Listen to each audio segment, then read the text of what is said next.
Blog Talk Radio. Boa noite, meus amigos. Estamos começando aqui de novo mais um programa da série Throat Speak. Hoje, ao contrário dos outros programas, eu não vou começar com a leitura do editorial do Diário do Comércio, porque eu não o escrevi ainda. Vou escrever depois do programa.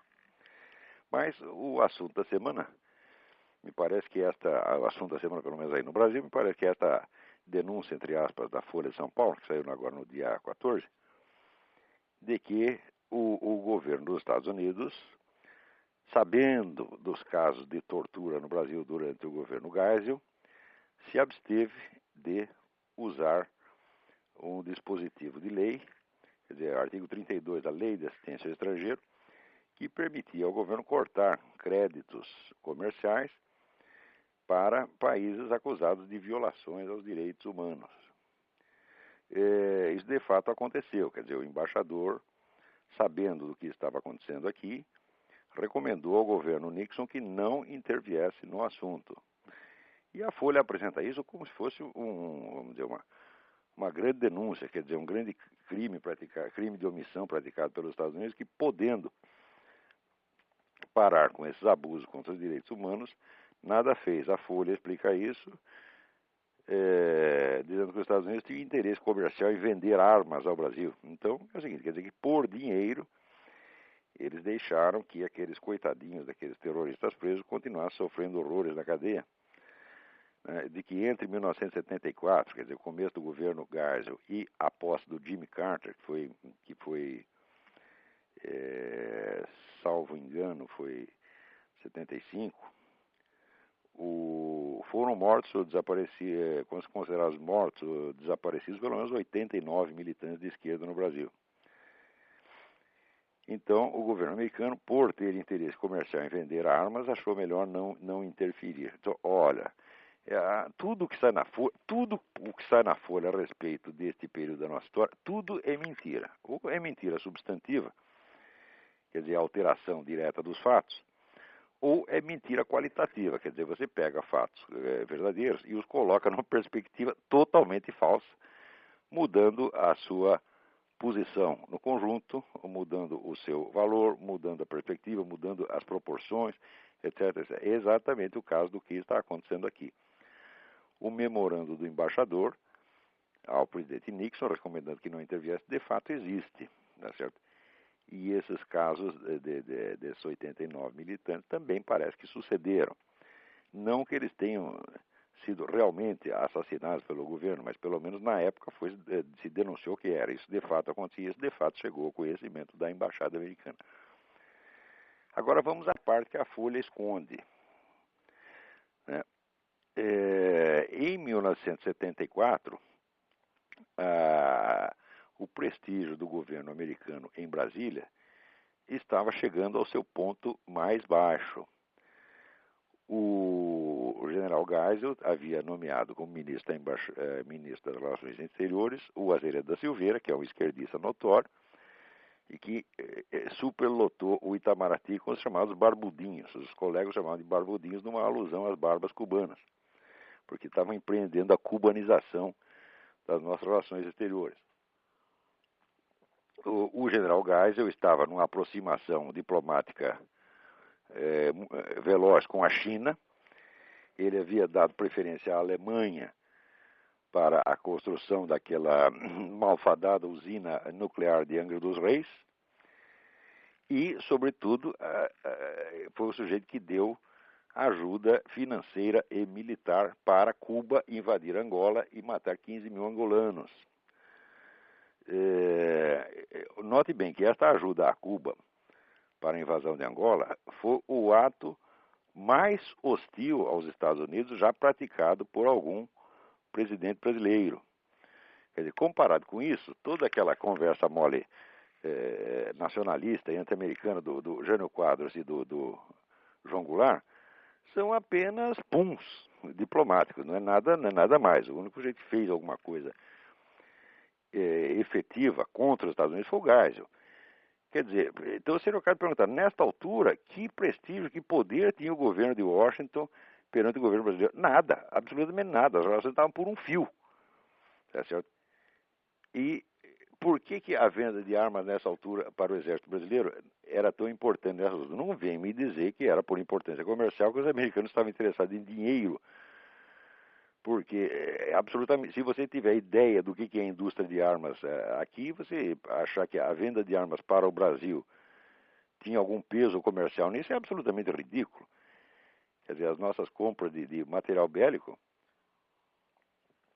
para a escala americana eram absolutamente irrisórias. Elas eram importantes porque eram o último ponto de contato entre, nas relações entre Estados Unidos e Brasil. Eles precisavam manter aquilo de qualquer maneira, porque se não fosse isso, eles perderiam o contato que tinham com os milicos brasileiros. E daí a relação entre Brasil e Estados Unidos ia para as cucuias. Então, primeiro, o governo americano não tinha nenhum poder de pressão sobre o Brasil àquela altura. Se ameaçasse, não digo nem cortar crédito comercial, mas se ameaçasse de cortar crédito comercial, acabava as relações do Brasil e Estados Unidos do dia para a noite. Então, o que os Estados Unidos podia fazer àquela altura? Absolutamente nada. E, de fato, qualquer embaixador, vamos dizer, com QI superior a 12, recomendaria ao seu governo exatamente isso. Não interfira porque nós não temos retaguarda, nós não estamos com essa bola toda, né? Agora, a Folha omite tudo isso. Agora, o mais bonito é que dentro da mesma notícia, ela dá, a Folha dá os números das chamadas vítimas da ditadura naquele período. E depois, dá primeiro que dá um número total, 376, né? E dando como fonte entidades de direitos humanos e entidades religiosas. E em seguida fala das vítimas do terrorismo, quer dizer, pessoas que foram mortas por estes mesmos indivíduos, mas dá como fonte os críticos os críticos da esquerda. Quer dizer que os números totais os números dos vítimas da ditadura se vêm de fonte ideologicamente neutra, tá certo? Mas os números do outro lado já vêm com rótulo ideológico. Isso na Folha é sistemático, tá certo? Ela não diz, a esquerda diz que morreram tanto e a direita diz tanto. Não, nunca é assim. É que as entidades tais e quais, a Igreja Católica, a Comissão da puta que eu pariu, etc., tudo isso diz tanto. E a direita diz que morreram tanto. Ora, pô, isso é jornalismo, isso é fraude, né? Também o curioso é que quando ele menciona as mortes de prisioneiros, dá a impressão assim que todos os guerrilheiros morreram na prisão. Quer dizer, foram todos vítimas eram jovens idealistas combatendo o governo de peito aberto e o governo matando os caras escondidos nos porões, né? Quando, na verdade, os terroristas também mataram prisioneiros. Ora, meu Deus do céu, agora não me ocorre, por exemplo, o famoso caso do tenente Alberto Mendes Júnior, que era um prisioneiro que foi morto a coronhadas pelo Carlos Lamarca. E houve outros casos também de gente que eles assassinaram, prisioneiros que eles assassinaram, inclusive militantes deles que eles consideraram traidores, e que torturaram e executaram os caras. Quer dizer, mas fica sempre esta coisa. Uns eram guerrilheiros que combatiam de peito aberto, e outros eram torturadores, torcionários que matavam gente escondida nos porões. Quer dizer, esta imagem vai se impregnando na mente do povo até que a pessoa acredita que foi assim mesmo, né? É incrível. Agora, o fato de que, enquanto isso, o governo Geisel estivesse ajudando Cuba a matar os africanos, tá certo? Com a cumplicidade de toda essa gente, com o aplauso da esquerda internacional, não, isso aí, matar 15 mil angolanos pode. O que não pode é matar 376 terroristas brasileiros. Isso é um escândalo, né? Outra coisa que também não se deve esquecer é que este número de 376 é altamente duvidoso. 376 vítimas da ditadura é altamente duvidoso. Por quê? Porque para produzir esse número, existem organizações bilionárias fuçando e forçando dia e noite. Ao passo que as vítimas do terrorismo, só quem está tentando contar é o pessoal lá do Ternuma que não tem onde cair morto, que são apenas alguns oficiais da reserva que com o seu próprio dinheiro mantém aquele site. Quer dizer, a concorrência aí é desleal. Se você fuçar direitinho, você vai acabar achando muito mais vítimas do terrorismo. Por outro lado, também qual é a importância, a medida total desses acontecimentos. Você vê que 376 mortos em 20 anos de combate, num país de dimensões continentais, é quase nada. O Fidel Castro matava 376 pessoas a cada 2 meses nas prisões dele. E ninguém falava nada. E matava com a ajuda desses mesmos caras. Quer dizer, também aí outro negócio. Matar 100 mil cubanos pode, não é problema nenhum. Agora, matar 376 desses vagabundos da esquerda, isso é um crime inominável. Então, o fato é o seguinte, é que as proporções dos acontecimentos são totalmente falseadas. E isso é o procedimento sistemático da Folha. Porque você sabe que este seu Otávio Frias, né, ele quer o socialismo para todo mundo e o capitalismo só para ele. Né? Ele acha que vai ter, assim, o Brasil inteiro vai ser comunista e ali na rua Alameda Barão de Limeiro vai reinar o capitalismo e ele vai continuar enchendo o cu de dinheiro. Né? Quer dizer, quero ver como é que ele vai fazer isso. Muito bem. Agora, para vocês não pensarem que é só no Brasil que está essa merda, né, aqui nos Estados Unidos estão acontecendo duas coisas de uma gravidade fora do comum. A primeira é o seguinte, aqui a grande força dos conservadores são essas entidades de base que comentam o que está acontecendo, comentam a discussão no Senado, na Câmara dos Deputados e distribuem apelos a que os eleitores interfiram por meio de cartas, ou telegramas, ou e-mails para os seus representantes no Senado e na Câmara. Isso é uma das grandes forças da democracia americana, né? Porque aqui o eleitor participa mesmo, e o senador, o deputado tem que prestar satisfação direta aos seus eleitores. Muito bem. O Partido Democrata jamais conseguiu organizar ter uma rede de organizações desse tipo que funcionasse. E enquanto os democratas, a esquerda, domina a grande mídia, os conservadores então pegam eles têm uma grande força em duas áreas, no rádio, tá certo? E que é ouvido pela maior parte da população, e nessas organizações que eles chamam grassroots, né? Grassroots é a raiz da grama, né? Quer dizer, organização de base, organização popular.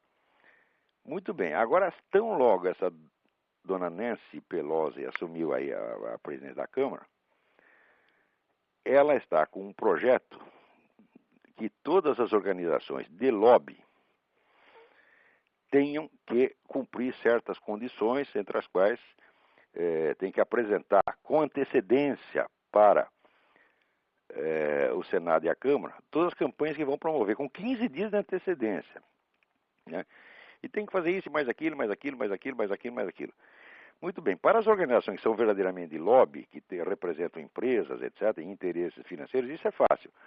Mas para essas organizações de base, grassroots, isso aí é o total estrangulamento econômico, eles não têm a menor condição de cumprir isso. Então, essa lei foi calculada, vamos dizer, vamos supor, se você está fazendo lá um lobby em favor da General Motors, tá certo? Você tem que cumprir isso, mais isso, mais isso, mais isso. General Motors te dá o dinheiro e você cumpre. Agora, organizações que têm até 500 membros, né, vão ter que cumprir as mesmas condições da General Motors. É claro que elas não vão aguentar. Então, a lei foi calculada para estrangular essas organizações, vamos dizer, das quais que são os instrumentos que a população mais modesta tem para pressionar os seus representantes. Então o pessoal aqui está apavorado, tem que reagir para que isso não aconteça, porque se acontecer, então significa o seguinte: o principal meio de defesa das posições conservadoras vai ser amputado do dia para a noite. O segundo meio, que é o rádio, também está ameaçado, porque apareceu uma tal de campanha pela reforma da mídia, né? Campanha bilionária para a reforma da mídia, dizendo que a mídia tem que ser democratizada, que ela não pode ficar na mão das empresas privadas, tá certo? Porque elas são elitistas, você tem que dar direito à voz e voto aos pequenininhos. Agora, como se os pequenininhos já não tivessem direito à voz e voto através dessas grassroots organizations que eles não querem acabar. Então, a ideia é o seguinte, é criar aqui a rádio estatal, botar dinheiro do governo, tá certo? Para montar rádios ou comprar horários e usar o próprio dinheiro do governo para quebrar o quê? A hegemonia conservadora no rádio. Que aqui existem milhões de estações de rádio, cada cidade tem 2, 3. E esta aí também é um negócio tipo grassroots, quer dizer, são estações locais, e esta é a força do movimento conservador, porque essas rádios são ouvidas no país inteiro. E é justamente a atuação dessas rádios e dessas organizações de base que explica a vitória do Bush na última eleição, porque se fosse depender da grande mídia, então o John Kerry venceria, porque era 99% apoiando ele. Agora, esta reforma aparece já como uma coisa cínica, porque diz que é para democratizar os meios de comunicação e para dar chance aos pequenos, quando são justamente os pequenos que os camaradas estão amputando através desta campanha sobre as Grassroots Organizations. E pior que tudo isso vai ser feito com dinheiro, vamos dizer, das mesmas fundações bilionárias de sempre, Ford, Rockefeller, George Soros, etc., e com dinheiro do governo. Então você vai usar tudo isto para você, vamos dizer, destruir uma posição que os conservadores conseguiram construir ao longo de mais de 40 anos de esforço no rádio. E eu vejo essas coisas que essa Nancy Pelosi e esse senador Ted Kennedy estão fazendo, e eu tenho a impressão que aqui está se brasilianizando. Se os caras não tomar cuidado, isso aqui vai virar o Brasil, porque esse tipo de truque, digamos, 10 anos atrás, né, nos Estados Unidos, daria cadeia. Quem sugerisse essas coisas ia para cadeia. Agora já estão fazendo cinicamente e ninguém liga. Quer dizer, você usar o governo como instrumento para você controlar as estações de rádio e impedir que o seu adversário fale, tomar espaço do seu adversário. Pô, isso é coisa do PT, isso é coisa de brasileiro, não parece que é americano, mas essas coisas estão acontecendo aqui dia após dia e vem não crescendo. Quer dizer que se esse pessoal conservador continuar achando que os seus adversários democratas são os mesmos de sempre, que são todos tão patriotas quanto eles, e que se trata apenas de uma pequena divergência política, eles vão se ferrar, porque esse é um bando de traidores, um bando de camarada perigoso, não é um gangster. Por falar em gangster, eu recebi aqui um e-mail muitíssimo interessante que conta a história, partes da história do Jim Jones. Não sei se vocês lembram, aquele sujeito que promoveu aquele suicídio em massa. Né? Deixa eu ver se eu acho o e-mail aqui. Aqui é tanto papel cada semana que eu fico aqui até atrapalhado no meio desta coisa aqui. Deixa eu ver se eu acho aqui o e-mail do cidadão. Agora me sumiu aqui das mãos, aqui, desgraçado. Espera aí, deixa eu pedir socorro aqui para alguém. Vou ver se você acha aqui um e-mail sobre isso. Ver se você acha um e-mail falando do Jim Jones. Enquanto eu procuro o negócio aqui do Jim Jones, eu vou falar de uma outra coisa.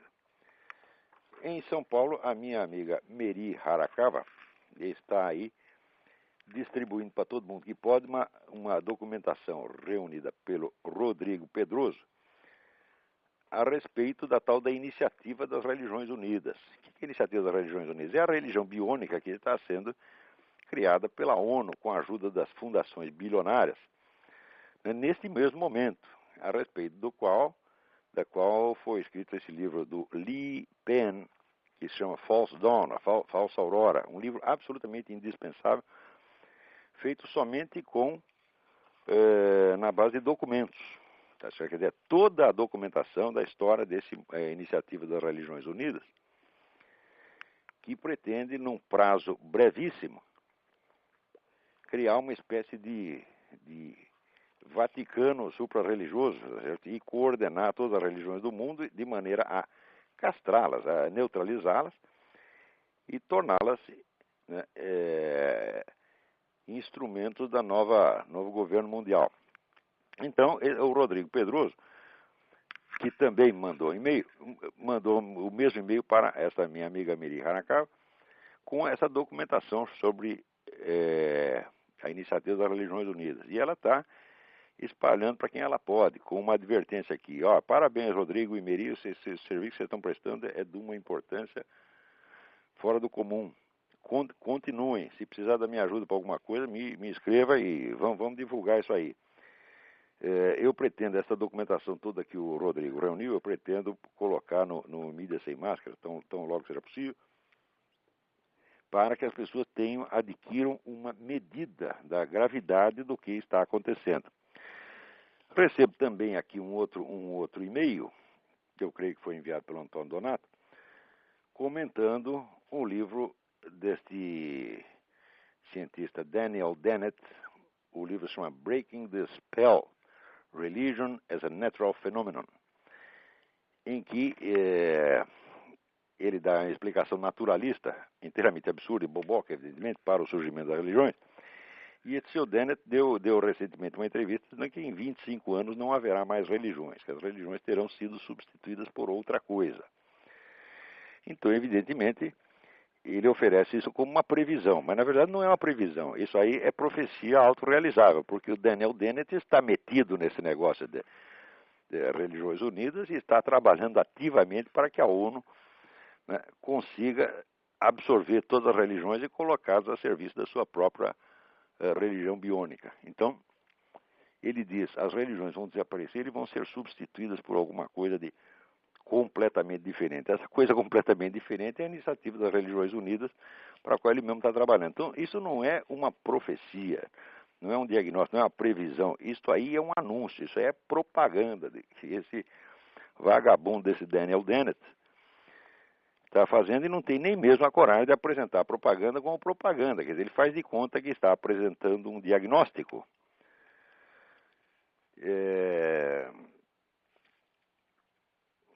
Que está apresentando um diagnóstico, quando na realidade ele está forçando para que as coisas aconteçam no sentido que ele está fazendo.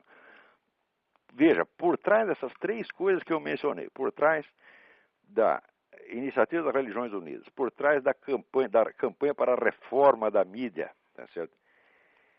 E por trás dessa iniciativa de estrangular as organizações grassroots, imagine quem está. Está sempre, como sempre, o senhor Jorge Soros, tá certo?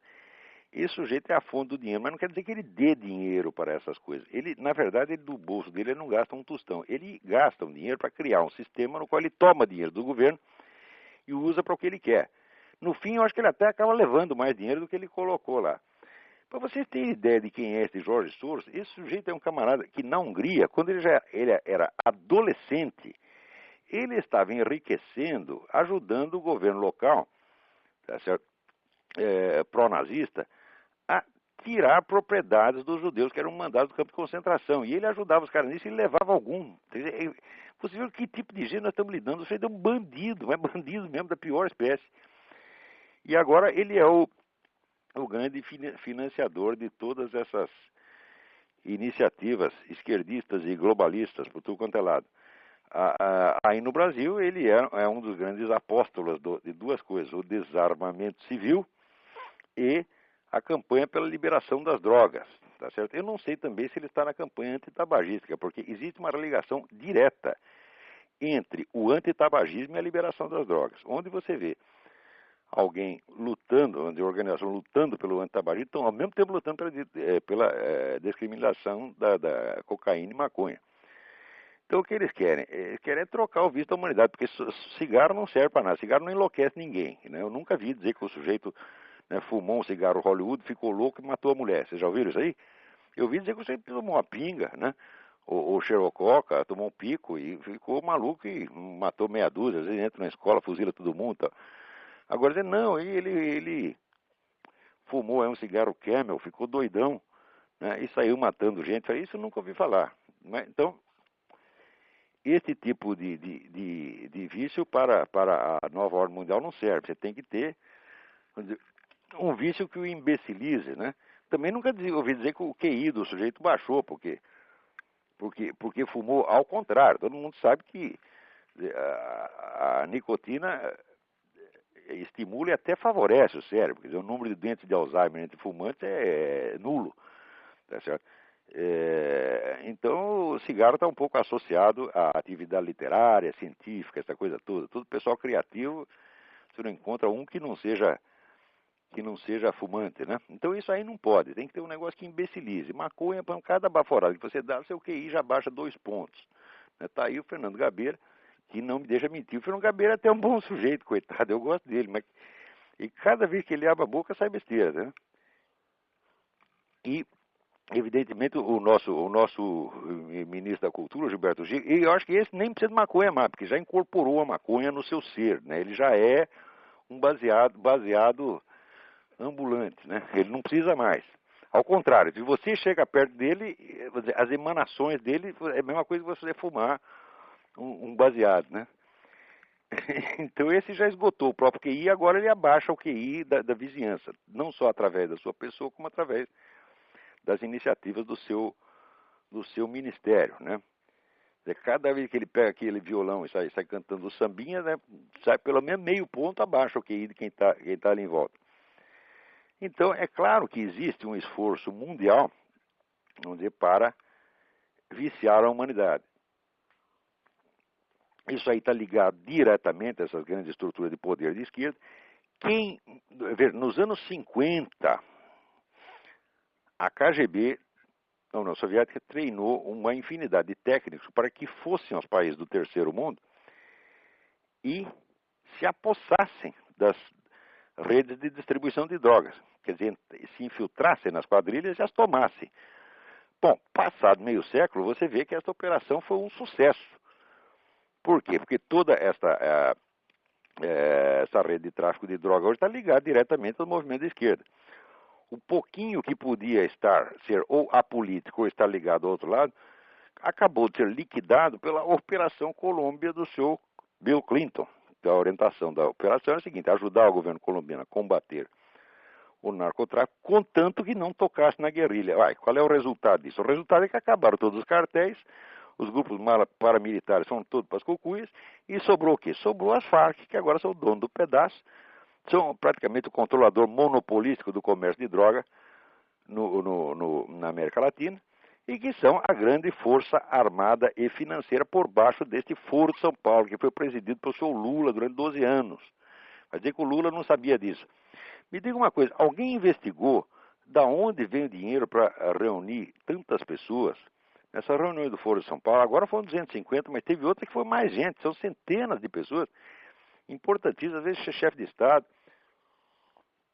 que vão, mas esses constituem que 5% dos convidados, o resto é uma arraia miúda, todo que vai fica lá no hotel 5 estrelas, né, durante vários dias, né? E quem paga essa brincadeira toda? Não precisa nem perguntar, é claro que quem paga é as Farc, tá certo?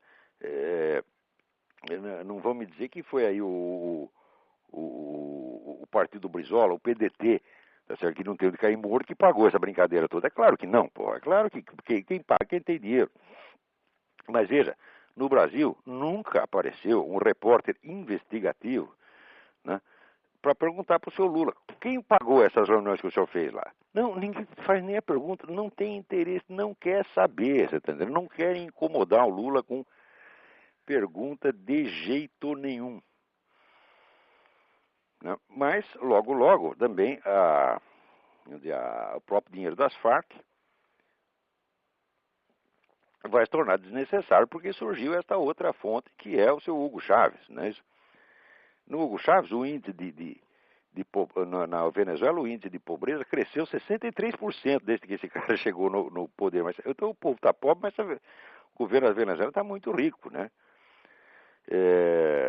Usando o petróleo para criar confusão para tudo quanto é lado, e agora montando aí com esse seu Ahmadinejad, né? Venezuela e Irã de mãozinha dada, tá certo? Para criar um gigantesco movimento anti-americano, como se já não existisse movimento anti-americano e já não fosse gigantesco o suficiente.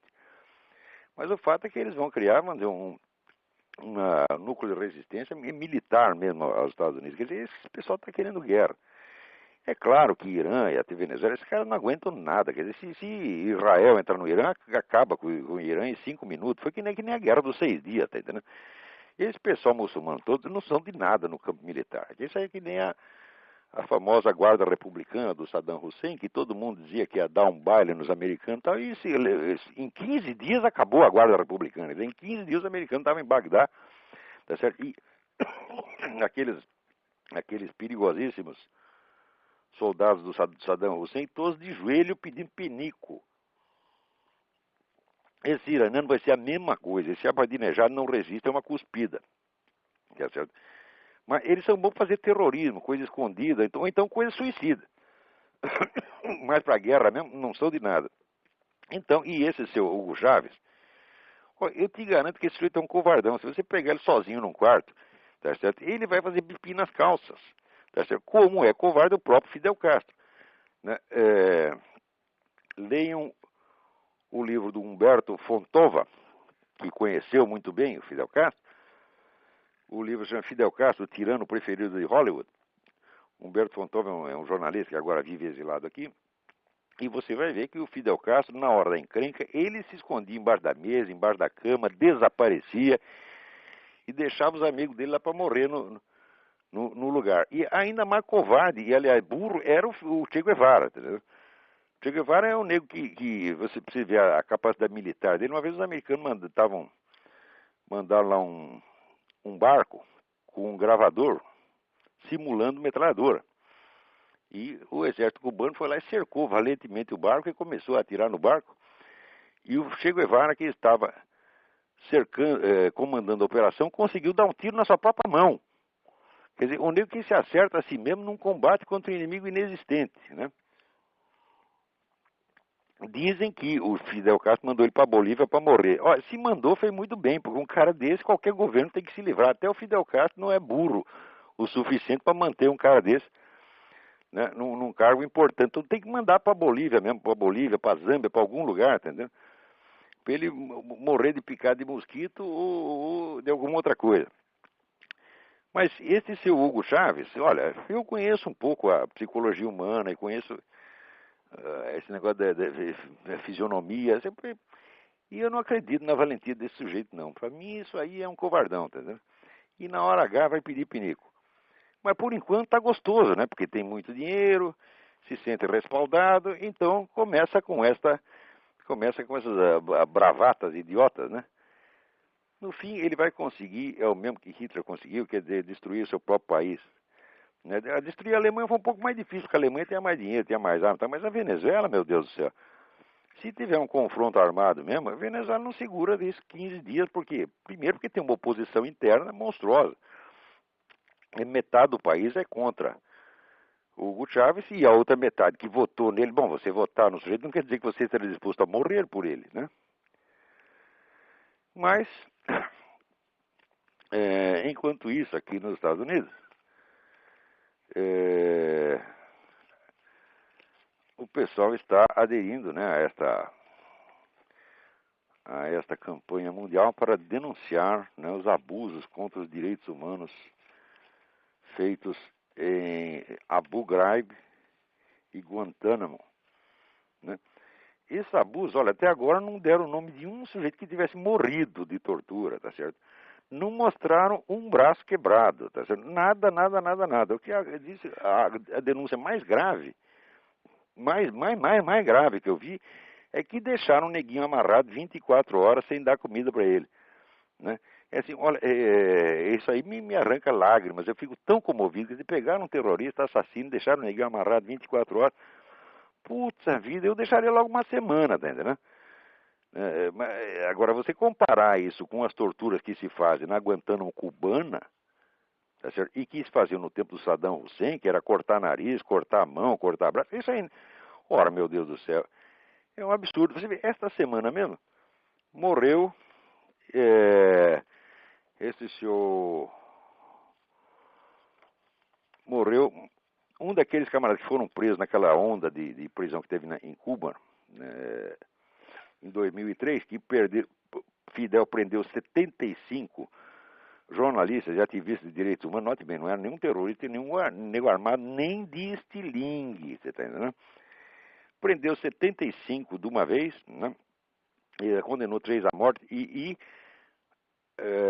o Oscar Niemeyer achou lindo, que ele queria logo que matasse os 75. Infelizmente foram só 3 que foram condenados, ele ficou um pouco frustrado, mas ele decidiu apoiar, né, a condenação dos 3 e a prisão dos 75. Muito bem.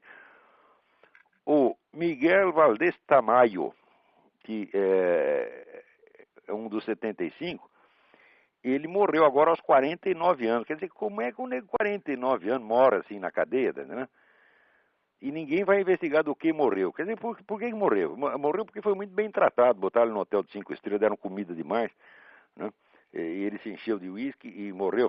Será que foi disso? Ora, vai pra merda, né? Que brincadeira é essa? Agora, para defender estes camaradas, não tem movimento mundial nenhum. No máximo, saem alguns artigos condenando, né? Assim, com muita educação, né? Dizendo, puxa, o Fidel, que era um cara tão bom, como é que ele permite acontecer essas coisas agora? Eu estou decepcionado, meu mundo caiu. Né? Isso na pior das hipóteses. E daí aparece um monte de pseudo-intelectuais e pseudo-artistas, entendeu?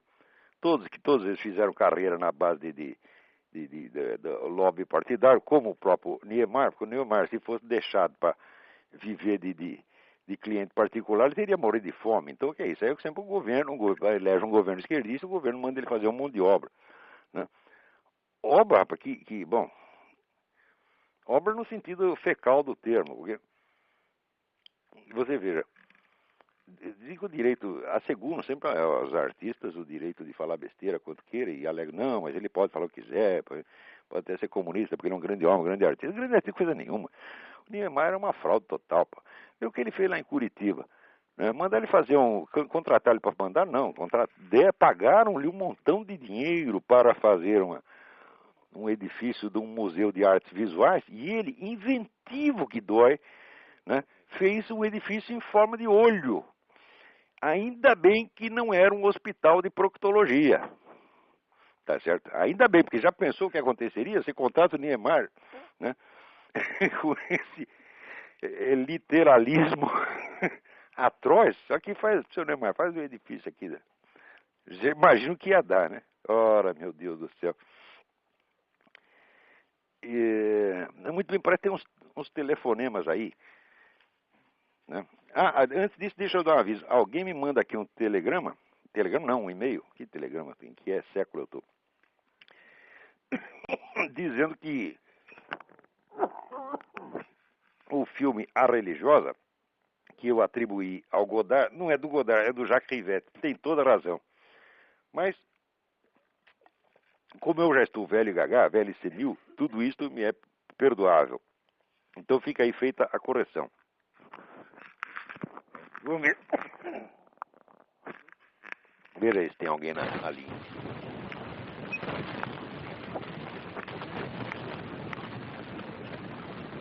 Alô? Alô, Olavo? Sim.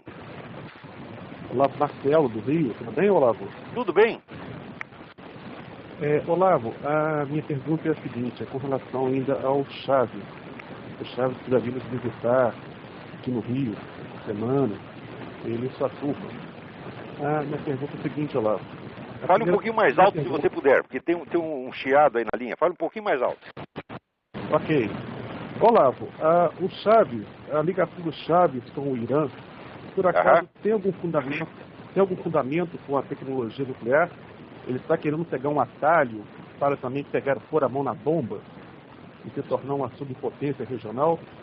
Não tenha a menor dúvida.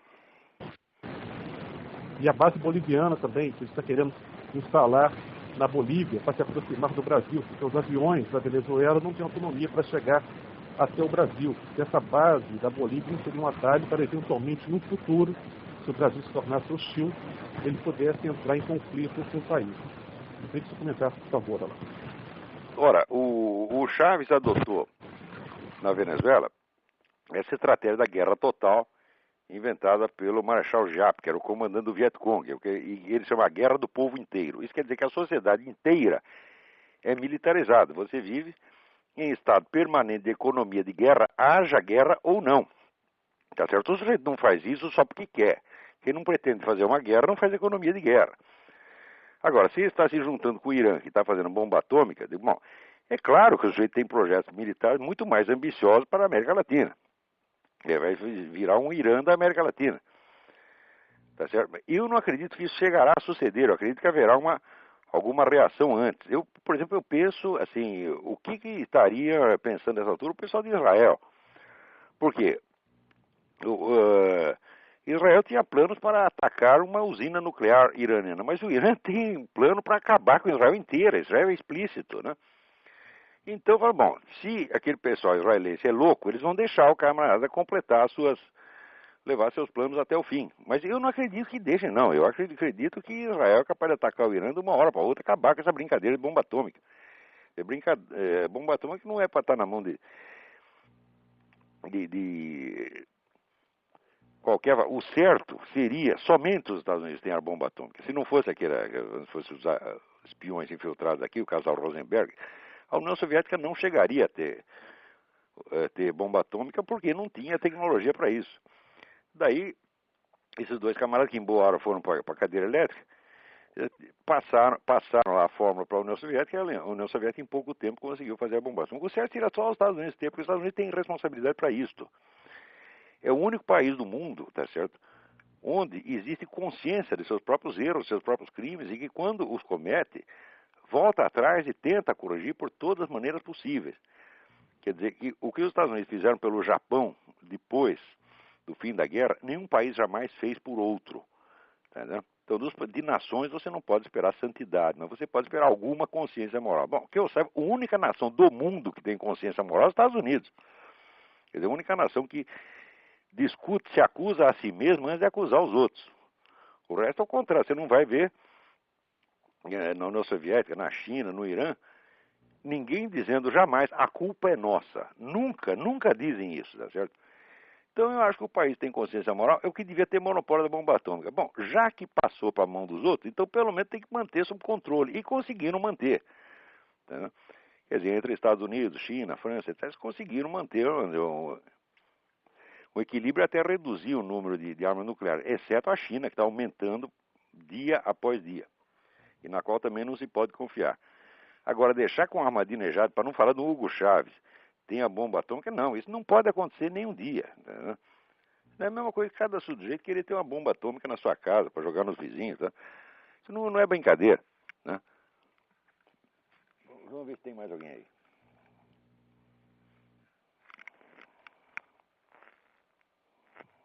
Alô?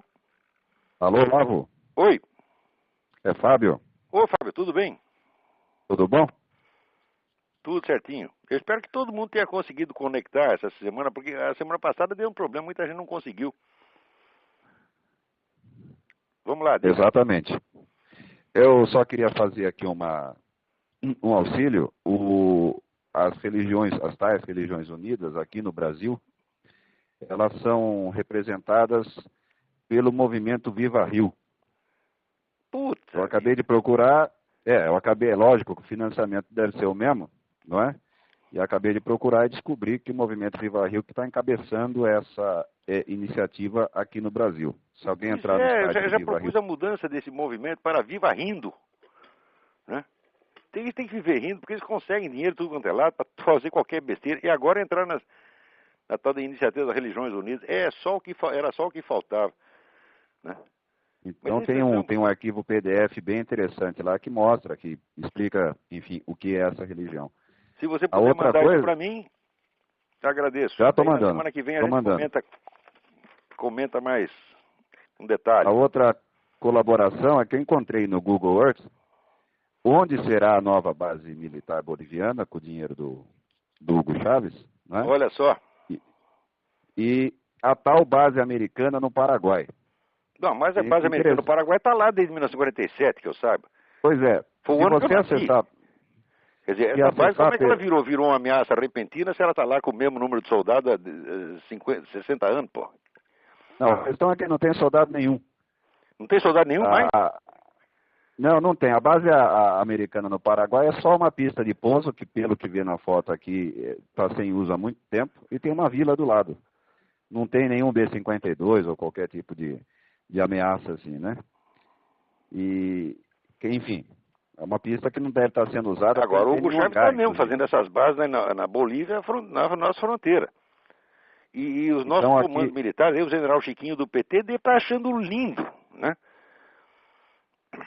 E essa base, uma delas é exatamente na fronteira do Brasil, impossível de chegar por terra porque tem um lago.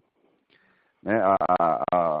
a leste tem um lago, a oeste tem um monte de montanha, então é impossível o brasileiro eventualmente chegar lá, né? Mas dá de lá para chegar para cá com avião. Então é ameaça verdadeira, acho que vem daqui, não vem do Paraguai, né?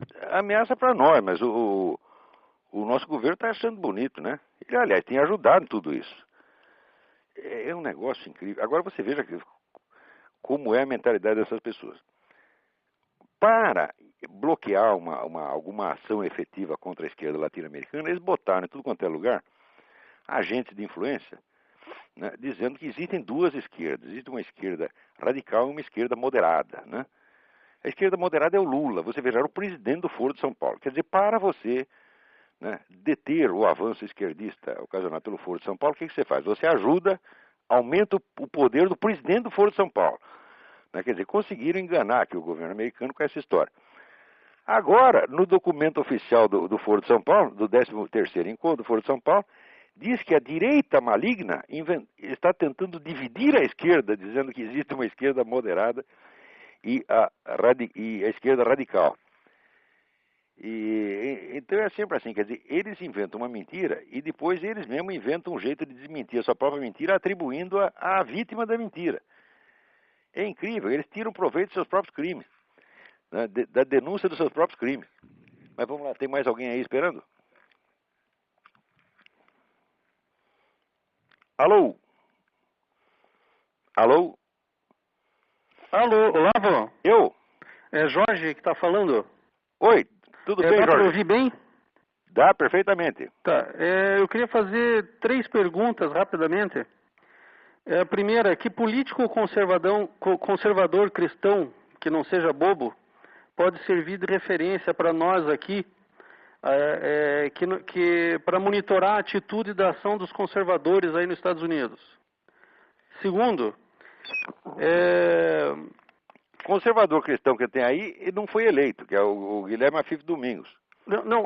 Aí nos Estados Unidos. Aqui nos Estados Unidos? Isso. Aqui tem um monte, mas não vá por nomes de políticos. Você vá pelos grandes think tanks, porque aqui tudo o que aparece na política foi o primeiro longamente discutido dentro dos think tanks. Você vai pela Heritage Foundation, pelo Hudson Institute, pela Atlas Foundation, pelo Claremont Institute. Esses órgãos são, vamos dizer, o centro do pensamento conservador aqui. Okay. E, sobretudo, acompanhe as colunas do Rush Limbaugh, né? Existe na internet o rushlimbaugh.com, que transcreve diariamente os programas do homem, e as colunas da Ann Coulter. Quer dizer, a partir daí você tem uma ideia geral. Se você puder, existe um jornalzinho no estado de Iowa que se chama Conservative Chronicle. Okay. Se você puder assinar o Conservative Chronicle, embora seja um jornal de caipira, é o melhor que tem, porque ele coloca todos os colunistas conservadores principais. Então, através dali você obtém uma orientação. Lembre-se disso, Conservative Chronicle. Ok. Agora você, num programa anterior, falou sobre parar de ficar só juntando elementos teóricos e passar para um projeto de ação. Que grupo aí está fazendo isso? Porque o think tank, olha, aqui, parece só juntar elementos, né? O que age mesmo é a American Family Association. Esses agem mesmo, esses metem processo, estão sempre brigando e quase sempre ganham. Onde eles se metem na briga, eles ganham. Mas não em termos desse movimento histórico, né? Pensando num plano de movimento histórico. Não, ainda não. Quer dizer, mas eles têm consciência disso, né? Por exemplo, esta coisa existe a American Conservative Union, também é importante, né? Existe o movimento Renew America. Existem vários, né? Mas, através ali do Conservative Chronicle, você obtém uma rede para obter informações de tudo isso. Mas acompanha a American Family Association e a American Conservative Union. Perfeito. Outra que é muito importante é a NRA, National Rifle Association. Para todo esse negócio de desarmamento e direito civil, tá, isso é muito importante. O pessoal morre de medo da NRA, porque metade do país tem arma na mão, você está entendendo? Tá. Cada 2 americanos, um tem arma. E se tem arma, ele muito provavelmente é membro da NRA. Aqui você vê, até o pessoal fala de desarmamento, mas quando chega na eleição, de repente todo mundo vira atirador e caçador. Todo mundo tira a fotografia com a espingarda na mão, porque senão ninguém vota nele. Certo. E me diga uma coisa, Olavo. Quando que o Council of Foreign Relations parou de dar espaço para gente como George Kennan e começou a dar espaço para gente tipo Samuel Huntington, que dá respaldo aí para essa tática de desinformação dos caras? Olha, eu não sei datar a coisa, mas já faz bastante tempo, está entendendo? O CFR age assim a muitíssimo longo prazo. Eles são planos para 50, 60. Nenhum deles faz questão de que os planos sejam realizados em vida deles, né? Então, por isso é que eu tenho essa ideia, Wander, de que um dos sujeitos fundamentais da história são as dinastias oligárquicas, porque você planeja ações que serão continuadas por seu neto, bisneto, etc. É o que acontece precisamente, por exemplo, com os Rockefellers. Os Rockefellers têm uma força constante aqui, e eles estão sempre por trás de tudo isso. É muito importante que você leia esse livro do René Wormser, sobre as fundações. Ali você já vê a atuação dos Rockefeller já nos anos 40, 50. Qual é o nome do livro, Olavo? Chama-se Foundations, Their Power and Influence. Fundações, seu poder e influência. O autor chama René Wormser, W-O-R-M-S-E-R. Ok. Tá ok. Muito obrigado, Olavo. Obrigado eu. E nós já estamos aqui, né? Peraí, tem mais alguém aí na fila? Vamos lá. Alô? Alô? Olá, tá me ouvindo? Tô. Aqui é o Luiz Guilherme, de Campinas. Tudo bem, Luiz Guilherme? Tudo bem. Me diz uma coisa, eu queria que você comentasse rapidamente sobre essa disputa aqui no Brasil para a Câmara entre PT e PCdoB, muito democrática. Talvez entre aí um comunista do PPS também no meio, que vai ajudar bastante.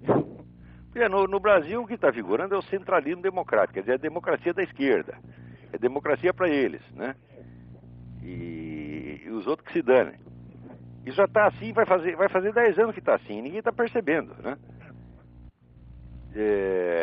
Então, chega na hora de pegar um cargo desse, é sempre o sujeito... Você tem um que é meio comunista e o outro é um comunista e meio, tá entendendo? E não vai ter mais nada além disso aí.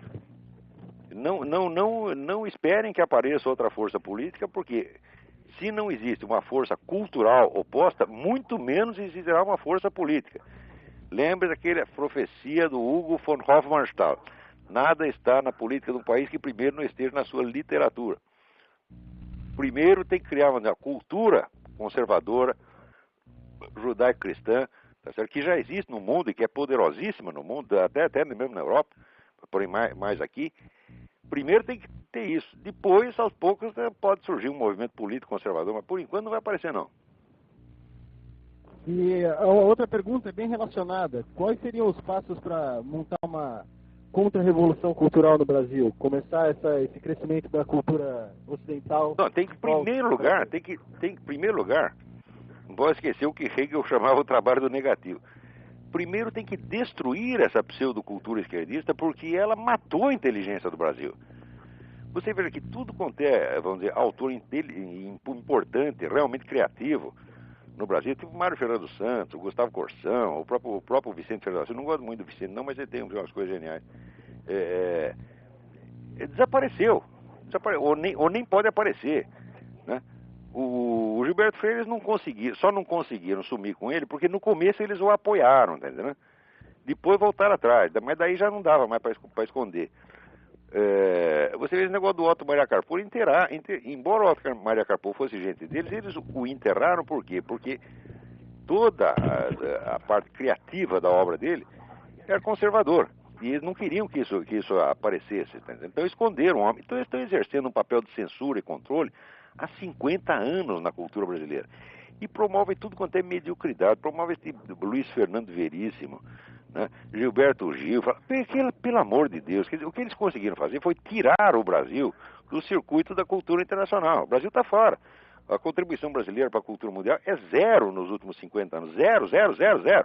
né? E é isso mesmo que eles gostam, tá entendendo? Reduzir tudo ao nível do Emir Sader. Você vê que é um país que o Emir Sader, esse analfabeto, esse Emir Sader é chefe de departamento numa universidade, tudo é permitido, tá entendendo? E mais ainda, estão fazendo o possível para imbecilizar as nossas gerações. Um ensino bom o Brasil nunca teve. Mas o pouco que tinha foi destruído completamente. Tá, então, a gente tem que primeiro acabar com esses falsos prestígios. Acabar com esses falsos prestígios não é discutir ideias. Você vê, por exemplo, o falecido Zé Guilherme Melchior, que era um homem da cultura extraordinária, ele caía na esparrela de enfrentar esses camaradas no terreno da luta de ideias. Eu digo, não há luta de ideias com charlatães. O que tem que existir é denúncia. Tá certo? Veja, entre eu e Dona Marilena, ou entre eu e Dr. Emir Sader, não tem divergência ideológica nenhuma. É uma divergência moral. Porque é o seguinte, eu sou um estudioso sério, tá certo? E eles são picaretas, todos esses, tá entendendo? Picaretas enganadores, semi-analfabetos, posando de gente culta e enganando o povo. Isso não é... Não se pode ter discussão de ideias, porque discussão de ideias é honrá-los. Não digo que na esquerda não houvesse intelectuais de bom nível, com os quais se podia discutir. Existia lá um Álvaro Lins, né? Existia o próprio Otto Maria Carpo, se bem que no tempo que ele foi de esquerda ele já estava gagá. Mas existia, até hoje tem um sujeito na esquerda que eu gosto muito, que é o Carlos Guilherme Mota. O Carlos Guilherme é um sujeito com quem dá para discutir, você está entendendo? Quer dizer, ele é mais comunista que a peste, mas é um sujeito que lê livros, você está entendendo? E que ele gosta de discutir com a gente. Agora esse pessoal não gosta de discutir, não, eles gostam de tampar sua boca, eles gostam de esconder você está entendendo? Porque se você abrir a boca, eles estão liquidados. Saem desmoralizados que nem saiu o Emir Sader, saiu a Laor Café, todos esses bandidos que ousaram tentar discutir comigo, falaram duas coisinhas, levaram a resposta que mereciam, enfiaram o rabo entre as pernas, nunca mais falaram da minha pessoa, graças a Deus. Agora só estudantezinho em site da internet que fica cochichando. Né? Mas a chamada intelectualidade ficou toda quietinha. A gente tem que reduzir esses camaradas ao silêncio através da sua desmoralização. Tem que desmoralizar, mostrar que são charlatães, que são semi-analfabetos, tá certo? Que são usurpadores. É isso que tem que fazer, não é discutir ideias, não, porque eles não têm ideia nenhuma. A única ideia que eles têm, tá certo, é pegar cargo público, pegar dinheiro do governo e fazer oba-oba deles mesmos. É só isso que fazem o tempo todo, tá entendendo? E colaborar com esse esquema criminoso, revolucionário do Foro de São Paulo. Então, antes de você criar uma cultura, você tem que destruir o que tem em si, porque é no esforço da destruição e da crítica em profundidade. A crítica em profundidade não é crítica do conteúdo das ideias, é a análise sociológica da origem dessas ideias. Porque não há o que discutir, não há o que contestar. Se o sujeito fala uma besteira formidável, você não vai perder muito tempo contestando a besteira. Você vai ter que investigar como é que o cérebro dele conseguiu produzir tanta merda. Tá entendendo? E é isso que a gente tem que fazer. Quer dizer, investigar isso como fenômeno sociológico. E é deste esforço que nascerá uma cultura conservadora. Tá certo? Vamos lá. Okay. Tem mais alguém? Muito obrigado. Obrigado eu. Acabou o nosso tempo. Então, muito obrigado a todos e espero que estejam aqui a semana que vem novamente. Até lá.